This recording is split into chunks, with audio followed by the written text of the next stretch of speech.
We're back, and we got another Season 6 Patch 6.8 guide, and in this one we are covering Katarina, the Sinister Blade. Violence solves everything.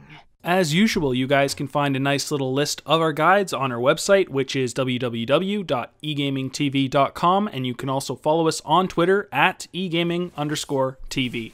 Twitter is where we do our monthly skin giveaways, and April is coming to an end, so if you guys do want to join those giveaways, make sure you guys head over to Twitter and send us a follow.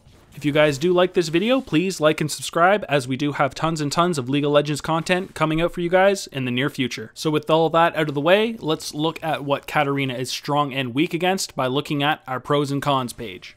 When you add all of her pros together, you basically come up with a manaless mid laner that deals tons of AoE damage and has high mobility, which makes her great against skill shot champions. Every ability that she does have, besides her E, which is used for positioning, does AoE damage, so if you are positioned poorly as a team, this can be extremely devastating. Due to the fact that she has high mobility and her abilities actually have good AP ratios, we therefore can go for a very high damage item build. Now, although she does have a lot of pros and she's really nice to do a lot of AoE damage, she still has a ton of cons. One of the cons she has is that she actually has no built-in CC in her own kit. This means if she is having trouble in the lane, ganks might not be that effective depending on the jungler that is on your team. You are also very susceptible to CC since you are very squishy and your ultimate has to be channeled. Since you do deal tons of AoE damage, you are almost always focused in fights, and because you're so squishy, it's relatively easy to die. Since you are so susceptible to CC and positioning is key, Katarina is also somewhat hard to master. If you are not good at positioning on Katarina, you're going to do relatively little in team fights. One last con that she does have is the fact that she has a lot of hard counters as well. Not only can you be against a mid laner who can bully the shit out of you, but even supports like Blitzcrank can completely shut you down. He has 3 different abilities by himself that can cancel Katarina's ult, which makes him one of the biggest counters for Katarina in the game. For Katarina's Masteries, we get 6 Ferocity, 18 Cunning, and 6 Resolve. In the tree, we focus on getting as much damage as possible, some survivability, and as much movement speed as we can. A good alternative if you didn't want the Resolve would be putting those points into Ferocity and grabbing Bounty Hunter if you wanted to do a bit more damage. However, I have played a lot of Katarina games and I do really like that regen you get in Resolve and just some extra movement speed since I do roam so much. Thunderlord's Decree is by far the best thing on Katarina since she doesn't really get much of effect out of anything else. Thunderlord's Decree is insanely good on her because it is really easy to get off 3 attacks really fast, and the extra burst just helps her burst people down. For our runes, we get 9 greater marks of magic penetration, 9 greater seals of armor, 9 greater glyphs of magic resist, and 3 greater quintessences of ability power. In total, this equals 15 ability power, 7.83 magic penetration, 12 magic resist, and 9 armor. All of the magic penetration and ability power makes it easier to last hit and harass with our bouncing blades. And of course, all the armor and magic resist just makes us a bit tankier so we can stay in the lane for longer. One risky alternative you could do is getting rid of the armor and magic resist for a bit more ability power. This does give you a higher chance of snowballing since you'll have more ability power, but you will be even squishier than you already were. For our summoners, we of course get Flash and Ignite since she is a short-range assassin mage. Flash has a lot of defensive and offensive uses. This can allow you to escape from champions or can be used to chase opponents if needed. You can also use your Flash to combo with your Shun Po to close a massive gap on a target, catching them completely off guard.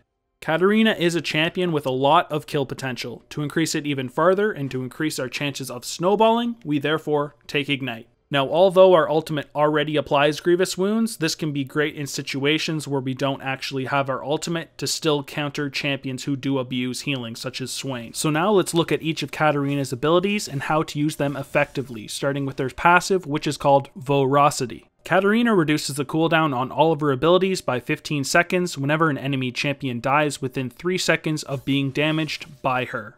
Now, all of her abilities do have less than a 15-second cooldown besides her ultimate, so as long as somebody dies within 3 seconds, she resets every single ability she has, besides her ultimate, of course. This ability alone is why you see Katarina's jumping all around the place, deleting people when she is way ahead. Her ultimate does have a 45-second cooldown at max rank, so if you do get 3 of these little resets, you can use your ultimate twice in a fight. This is a really great passive, but the downside to this passive is the fact that it doesn't actually offer you anything when you are just kind of skirmishing in a 1v1. Now we look at her main basic ability, which is her Q, and is called Bouncing Blades. So when you do use this ability, Katarina throws a dagger to the target enemy that bounces to the nearest unaffected enemy up to 4 times, dealing magic damage and marking each target for 4 seconds. The magic damage this deals to each target is between 60 and 160 base, plus 45% AP. Katarina's basic attacks and abilities then consume the mark on affected enemies, dealing bonus magic damage. The bonus magic damage that they deal is between 15 and 75 base, plus 20% AP. Now the single ratios aren't that huge, but when you do combine them, it's a relatively good ability. It has a pretty good range at 675, which also bounces, so you can actually hit a target that's farther away from the 675. The cooldown starts at 10 seconds and loses 0.5 seconds every rank, ending at 8 seconds at max rank. As I said, this is our main ability, and of course, therefore, we max it first. It does pretty good damage and bounces, making it really good for clearing creeps and harassing a target from a distance. This is almost always the first part of our combo as well. We want to toss this onto multiple people if possible, then jump in with our E and use our W to get the mark off of every target, proccing a lot of extra damage. Since these are all instant casts, it's insanely easy to do and you can begin ultimating right after. Now we're going to look at our W, which is the next part of our combo, and combo's really good with our Q since it's also AoE, and it is called Sinister Steel. So Katarina whirls her daggers, dealing magic damage to all nearby enemies. If Sinister Steel damages an enemy champion, she also gains bonus movement speed for 1 second. The magic damage this deals is between 40 and 180 plus 25% AP and 60% bonus AD. The movement speed you get is between 15 and 35%, the range of the ability is 375, and the cooldown is always 4 seconds. So like I said, this is pretty much just a good ability to combo with your Q. Since your Q can mark multiple targets that are near each other, you can use this to take the mark off, proccing the damage on your Q. You can use your E ability to get into a target, so you can use your W to proc that damage on targets around it. Your Shun Po will actually break the damage that your Q applied on the single target, but your W will proc the damage on anything around it that also has the mark from your Q. Since this is also a really nice AoE ability and it gives you some bonus movement speed, this is the second basic ability that we level in our build. So that brings us to our E, which I've mentioned multiple times in this guide already, and it's called Shun Po. Katarina blinks to the target unit and reduces incoming damage by 15% for 1.5 seconds. If the target is an enemy, she deals them magic damage. The magic damage she deals is between 40 and 160 base, plus 25% AP. Now yes, this does have a pretty shitty AP ratio, but it's mainly used just for the fact that it provides some nice mobility. You can also use this ability to jump to stuff like wards or allied minions, so it can be great as an escape utility. This has a 700 range, which is actually really nice, and the cooldown is between 12 and 6 seconds based on rank. Now because your passive reduces the cooldown by 15 seconds when you do kill something, it does also reduce Shun Po. Because of that, you can be really aggressive with this ability. You can quickly go in and assassinate a target and jump away before an enemy champion that's also near them has the opportunity to get onto you. Pretty much all other enemy champions can't be so aggressive because yeah, sure they can go in and get the kill, but then they'll instantly get traded upon. Katarina will just Shun Po back out. Or if she's really ahead, she could just jump on the next target that's also nearby and delete that one as well, and then jump away if needed. So lastly, we're going to look at her ultimate, which is called Death Lotus, and is why she is such an AoE monster. Katarina rapidly spins in place and channels for 2.5 seconds, throwing a dagger every 0.25 seconds to each nearby enemy champion, up to a maximum of 3 at a time. She deals magic damage to all these targets and applies grievous wounds to them for 3 seconds. The magic damage per dagger is between 35 and 75, plus 25% AP and 37.5% bonus AD. Now, if she can get off the full 2.5 second duration, she deals between 350 and 750 base, plus 250% AP and 375% bonus AD. God damn, that's a disgusting amount of damage, and it's why she can delete entire teams if she is left alone. Moving or reactivating Death Lotus immediately ends its effects, and it has a 550 range, and the cooldown starts at 90 seconds and ends at 45 seconds at max rank. So this ability is the main reason people pick a ton of CC when they see Katarina. This is a channeled ability, and assuming it got cancelled instantly, this ultimate would do 0 damage considering the first dagger doesn't get shot out until 0.25 seconds.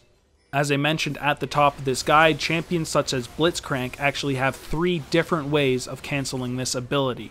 She's also countered pretty hard in the mid lane against champions with some sort of CC, like a Malzahar. This ability is one of the main reasons it's so hard to master Katarina. You have to know which abilities have been used, which champions are likely to be nearby, and when you can actually get off a decent duration ultimate. Your other abilities do decent damage, however, if you don't ever get off a good ultimate, you're not really contributing that much in team fights ever. It is very important to position so you are getting damage on high kill priority targets and you're not going to get CC'd. If you jump in and you get CC'd, your damage pretty much comes 0 and you're not able to jump away, so you're gonna fucking die. So with all those abilities covered, let's look at our ability leveling order so you know what to take at what level. So your first priority, like pretty much every champion out there, is your ultimate, which in this case is called Death Lotus, and we take it at 6, 11, and 16. We follow that up with our Q, which is called Bouncing Blades because it's really good for hitting minions and harassing, and we take it at 1, 4, 5, 7, and 9. Our best ability to combo with our Q is our W, which is called Sinister Steel, so we take it next, and we take it at 2, 8, 10, 12, and 13. Lastly is our mobility, which is called Shun Po, and it is our E, and we take it at 3, 14, 15, 17, and 18. We only need one single point in it, so we are able to jump to targets. So now we arrive at Katarina's item build, which starts with boots, 4 health potions, and a warding totem. This is a great starting set if we do want to roam around a lot and have a lot of sustain from all of the health potions that we do get. If we know we're going to be bullied really hard in the mid lane and it's a really tough matchup for us, we can always get a Doran shield to help with that survivability. For our early core versus an AD mid laner, we get a Seeker's Arm Guard first. This provides us with some much needed AP to get some harassment up and the armor to survive their harassment. We can then later turn this into a Zhonya's as it is always in our core. We then move right into a Luden's Echo as it gives us a ton of movement speed, ability power, and an incredible passive for Katarina.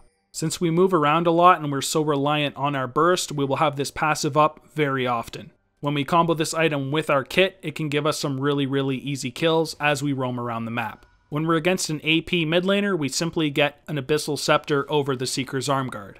This gives us the magic resist to survive the harassment and gives us a nice chunk of AP as well. Since we are a melee assassin, they'll always get the unique aura, so they do get 20 less magic resist when we are near them, making kills even easier. Our full build in all cases would be the Abyssal Scepter, Luden's Echo, and some Sorceress Boots to help with that penetration as well.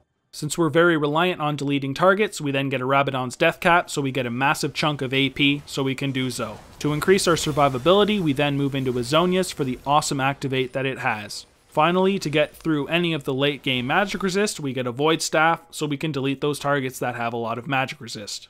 One good alternative if we do want to get a bit tankier and want to have a slow would be a Rylai's. It is a great item on Katarina, but I do prefer the regular full build. One really late game alternative, if you are getting focus, which I mean you will be, would be a Guardian Angel. Now I was going to start listing champions that counter you and whatnot, but for Katarina the list is so huge that I can't really even do that. She's just pretty much countered by anything with CC or long range harassment. In these cases, all you really want to do is reach level 6 and start roaming for kills anyways. And I mean, honestly, this is pretty much your normal playstyle anyways, so even if you are countered, just make it to level 6 and do your normal thing. Try not to pick Katarina early on in the draft and see if somebody will swap you if you are a first pick. If you end up first picking Katarina, you're just going to end up facing something like a Malzahar mid, a Blitzcrank bottom, and all sorts of other fucking CC that you really don't want to see in a Katarina game. She's relatively hard to master, but when you do so, she can single-handedly carry games relatively easy if you are able to keep track of where enemy champions are and what CCs are available for them. So that pretty much covers it for our patch 6.8 Katarina mid guide.